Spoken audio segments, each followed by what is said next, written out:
Welcome to the Quality of Life podcast, where we explore how hospice and palliative care may enhance quality of life for patients living with a serious illness. Here is your host, hospice and palliative care leader and educator, Dr. Millicent Burke-Sinclair. Hello and welcome to the Quality of Life podcast. I'm here today with Four Seasons Spiritual Care Team Leader, Chaplain Michael Wermuth, who is also a Navy veteran. And I'm also here today with retired Navy Captain John Knapp. Thank you both so much for being here today. I have a couple of questions that I am sure our listeners will find valuable to hear.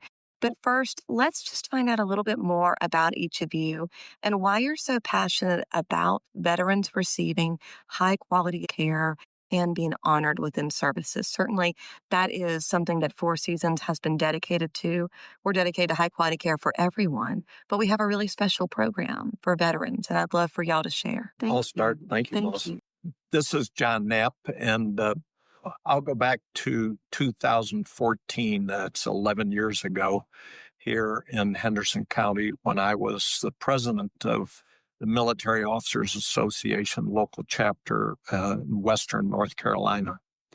And at that time, in the spring of 2014, we were considering ways that we could become more involved with our veteran population in Henderson County and really Western North Carolina in general. And we had heard about a program called We Honor Veterans, and it's a joint program sponsored by the National Hospice and Palliative Care, as well as the Military Officers Association of America.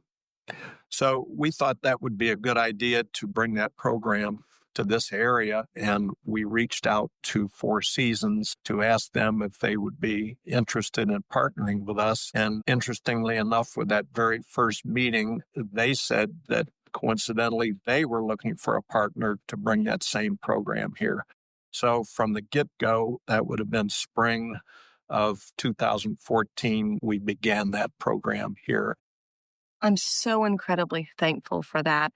You know, I have a loved one who was one of our first patients served at Elizabeth House, and they were a veteran, and we received the most tremendous care, both for my loved one as well as our family. But one thing would have been so special is if the We Honor Veterans program was established then. So I can't wait when in just a little while you'll be able to share with listeners about some stories that really have touched the hearts and the homes of those who we've served, who are veterans or their veteran families themselves. So thank you so much for bringing that here to Four Seasons. It's been an honor for us to do that here. Yeah, and I think when you mention the passion behind it, there's a very small percentage of the population that actually served in the military, approximately 5 or 6% of the population. And when you think about, honoring our veterans, things that they sacrifice for the country, we have those who are away from home for long periods of time when they're deployed either overseas or on a ship or at a base in another country, away from home, away from their families, and they're away from their children, and it's a real sacrifice. Not only that, they're really putting their lives on the line to protect the freedoms that we have today. And I think we also need to be remembered, and Captain Knapp here does a wonderful job of mentioning this in the ceremonies that he provides, is that not only is the veteran serving, but the family serves as well. They're part of that service, and we want to honor them. So, of course, the ultimate sacrifice is those who give, as the one writer wrote, the last full measure of devotion of their very lives for our freedoms. And so it's very important that we take time and honor these that have served and the sacrifices that they have made. Our listeners may be wondering, what is this program that you're referencing of We Honor Veterans? It's an incredible program that we are so honored to be able to provide. Could y'all share a little bit further about the program? I'd be happy to. Thank you. I think about the program started here with what we call pinning ceremonies. And those are ceremonies that we conduct. A chaplain, member of our veteran community. Almost always we have a music therapist. And it's a ceremony to honor the veterans who have come into the care of hospice. And the purpose of that primarily is to thank them for their service, to honor them for their service.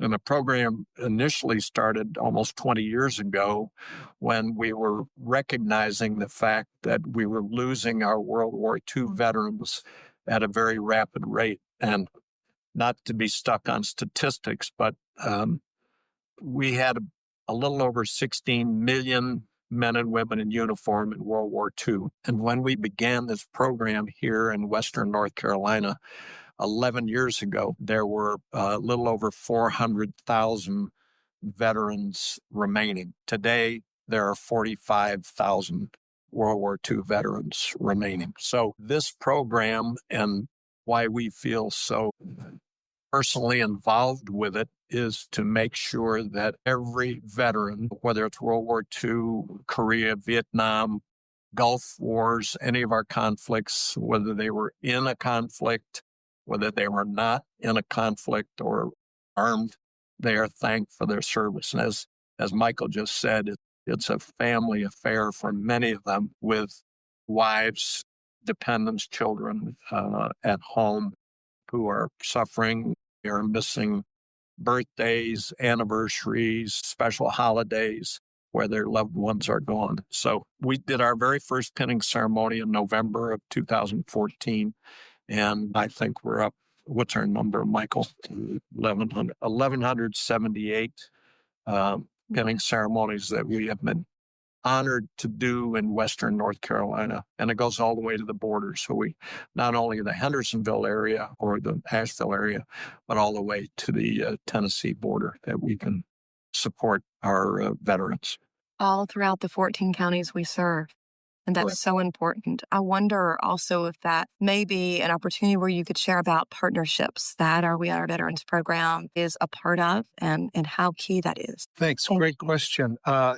This program began with the Veterans Administration and National Hospice and Palliative Care Organization. Mhm. And locally here, it is still supported by the VA, but we, as John had mentioned, our partnership is really the Veterans Administration and MOA, the Military Officers Association of America, and Four Seasons. And so we're all working together to honor our veterans. And so it's a united collaboration to recognize these that have sacrificed for our country. And we just love to be able to walk alongside other organizations that recognize the great value of our veterans. Thank you so much for sharing that. I'm so grateful that we are part of a community who cares and wants to collaborate to co-create the best care. And when I think about that, that makes me think all the way back to 1979, where Four Seasons was established, because people genuinely cared about people having access to care, regardless of their ability to pay. And we still have people who are generous throughout the communities that we serve and beyond that say, we want to make sure that these We Honor Veterans ceremonies, the pinning ceremonies and such can occur regardless of how long someone was serving, regardless of what they're faced with. And so could one of you share with me about what does the We Honor Veterans program, the pinning, what does it look like? You mentioned it, but just talk a little bit further for our listeners. Thank you. Thanks. So when we find out folks come on our service, we're always asking, are you a veteran? Did you serve? And as you mentioned, it doesn't matter. They may have only served a few months. Right. They may have served 20 plus years. We honor all of our veterans and from all the branches. And what we do is we coordinate with the family a time when we can come, and we have a representative from MOA who is there, as well as the care team from Four Seasons that's providing care for the patient and family. And that care team would be the nurse, the social worker, the chaplain, the music therapist, could be the home health aide as well. Maybe even the doctor who might be able to attend. I've been in some ceremonies where we had quite the large group. Sometimes in the local care facilities and some of our healthcare partners in the community, they'll set aside a special room and invite local residents to come and be a part of that. And what we do is we We start off with presenting a certificate. It's a frame certificate, and it says, we pay special tribute to your military service to America and for advancing the universal hope of freedom and liberty for all. And we present that. We'll have their logo of the branch of service on there, our We Honor Veterans logo, and the MOA logo, as well as Four Seasons. And that is presented. And then usually our MOA representative will present a pin from their branch of service. So if they served in the Navy, they'll receive a Navy pin. And then there is also a blanket. And again, these, as you mentioned, these materials are provided through the generous contributions of the community. Yeah. For those who want to support the program. And this blanket is, I like to say it's navy blue. It is. But blue is also the Four Seasons color. But it is embroidered, and, we just pray that blanket becomes a source of comfort for the family. And then, of course, a music therapist will play their individual military song. Sometimes, like if they were in the Navy, might be Anchors Aweigh. Air Force, Off We Go, of course, the Marine Corps, From the Halls of Montezuma, et cetera. Whatever that branch of service is, we want to celebrate that branch for them. And we sing that song. And it's amazing. Sometimes, especially our Marine Corps vets, they are trained from boot camp on that when they hear their fight song, they stand to attention. And it's amazing to see some of these individuals who might be in a wheelchair, but they are determined to stand to attention to hear and to honor their song. And if they can't stand, we'll help them. And then at one point, the MOA officer then will step forward and will offer a salute. And of course, if there's any other veterans in the room, we invite them to join us as we salute them. One final salute to this patient who we're there to honor. I add something to that too, along the same lines of standing for the song. We have the same reactions very often with a salute. We'll have someone, the veteran, who may be lying there, they may almost be comatose. And when we come to attention and offer a salute, I have seen them pull their hands out from underneath their blanket and salute. It is incredibly meaningful. Having witnessed so many of these pinnings, I'm so grateful for both of you and all that make this possible. I think of all the people in my family, including my husband who served, and I think that them and their families gave so much. My husband served before we got married, but I remember his time, he'll reflect on it, in Japan, and as well as time within the United States. And I just think that these individuals who have served our country have so many stories. They have a passion and a heart for why they cared so deeply. And it's just such a blessing that we get to provide just a little bit of appreciation when they're within our services. And I'd love if y'all would be willing to share just a little bit further with our listeners around why do we feel the need for veterans to have additional specialized care and recognition. Again, we are committed and have been since 1979 that every individual will receive the highest quality of care. And that's just our commitment. It's really special when we get to go and say, and in addition to high quality care, we have this program, this additional service. So could you share a little bit more around the why? Yes. I mean, when you think about our veterans, they have some very unique experiences and challenges surrounding sometimes their service. There are those who have physical needs. Perhaps they might have lost a limb or a part of themselves sacrificed during combat. Then there is the emotional and mental toll that takes. Many of our veterans that saw combat are hesitant to talk about it. And when we honor them, it is amazing because if they were in combat and they lost buddies, they really feel like they don't deserve it because their buddies didn't come home, whether that was men or women, whoever has served. We got to remember that it affects all of us. And then, of course, the PTSD and things that we carry as veterans, and sometimes there's moral injury. And if you're not familiar with moral injury, that's akin to, let's say that you are a combat medic and you have two soldiers that are severely injured and you don't have enough resources to take care of both. You have to choose who are you going to care for. And so that a lot of times that's a very heavy burden to bear. So we have specialized counseling. We have folks that can help them through those things, to unpack them and process them and support them, in those struggles and in those challenges that they face, and also to connect them with other resources that the VA has as well. So we certainly have a unique opportunity to really support those who really went through some difficult times. And I can add that, kind of going along with that, we've had instances where the service member, especially older ones, have really been reluctant to share their experiences with their families. And we have had discussions in just during our pinning ceremonies and talking with the people and getting them to share a little bit more about their stories. And we've had children, grandchildren, sometimes even spouses make comments to the effect that, gosh, we've never heard that about Grandpa or Bill or whatever. He never talked about any of those experiences. So we've had at times the opportunity to bring that out. We don't force it, of course, but if they feel comfortable to begin sharing some of those things. And I think they probably realize that they don't have maybe that much longer to be around and to be able to share that. That's a great point, John. There's something powerful, dynamic that takes place, especially when we have veterans honoring veterans. Yeah. And it is just something that enables them to open up and to share.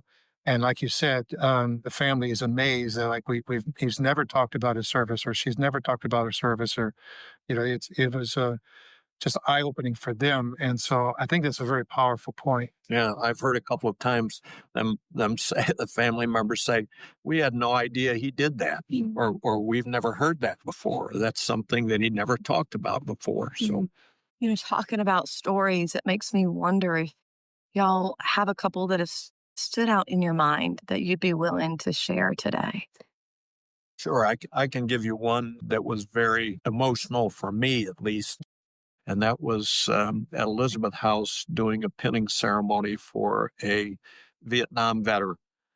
And there were only 3 of us in the room. His wife was there with him, and he was unconscious, but we always assume that they can hear us. And so we speak with them, not at them, and we include the family.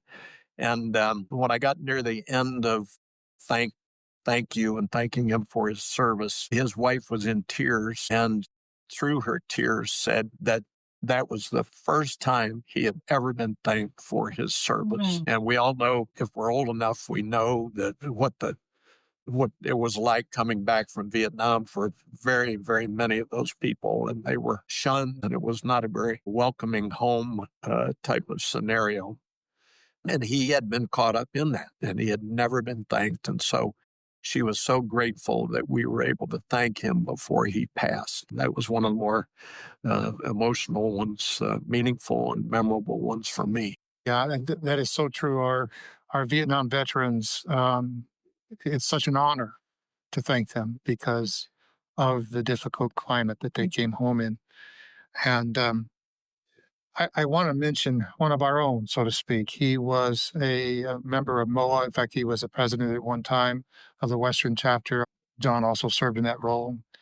And he would do pinning ceremonies with us. And he made us a little envious because he could still fit into his uniform.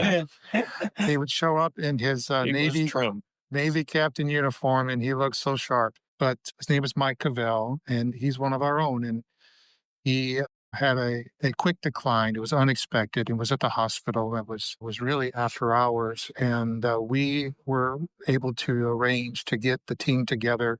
John was there, I was there, music therapist was there, his nursing team was there. In the local ICU department at Ed.D, they were so supportive and so just helping us with honoring him. And we were able to actually provide a pinning ceremony for Captain Cavell, for him and his family.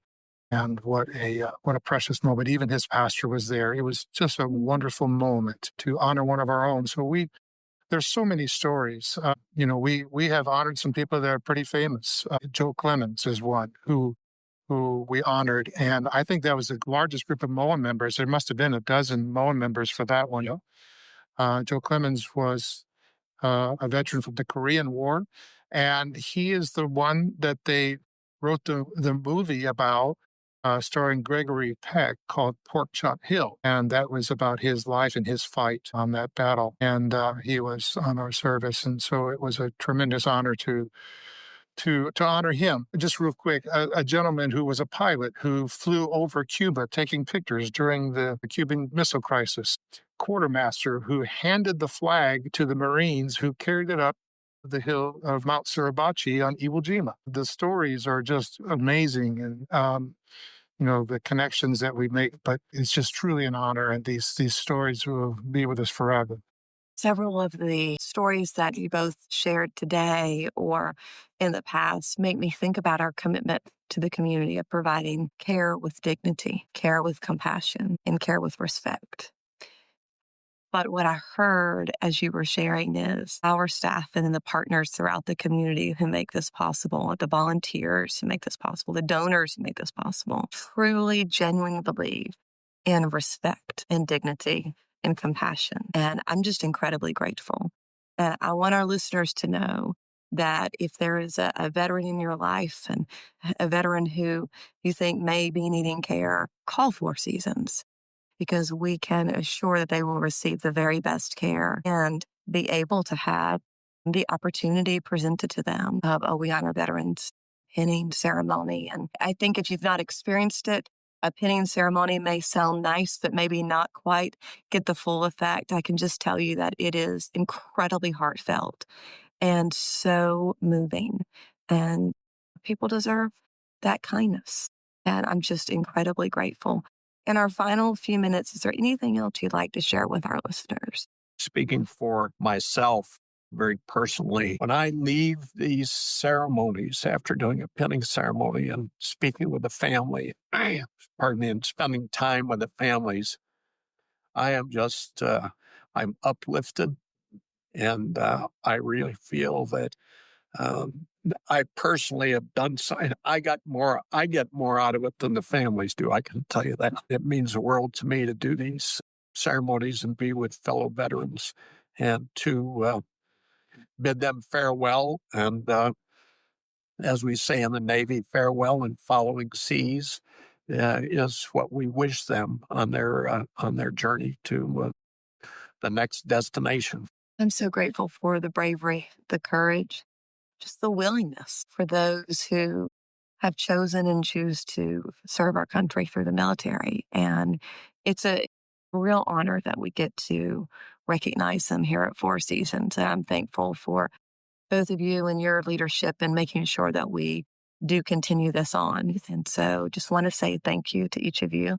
And thank you to those that are listening who have also made it possible. And I would just encourage you, if you are out there saying, I think there's someone in my life, maybe it's even yourself, that has a need, just reach out to us. Whether you are ready for hospice or not, we meet the needs of people all throughout the communities we serve, 14 counties. And we have palliative services as well as home care and care navigation. And sometimes it's just to pick up the phone and know someone cares. And this is yet again another way to say that we really genuinely care. So thank you to each of you, and thank you to our listeners. The Quality of Life podcast is produced by Four Seasons, the care you trust, providing award-winning quality hospice and palliative care to Western North Carolina. For more information, visit fourseasonscare.org or call 866-466-9734.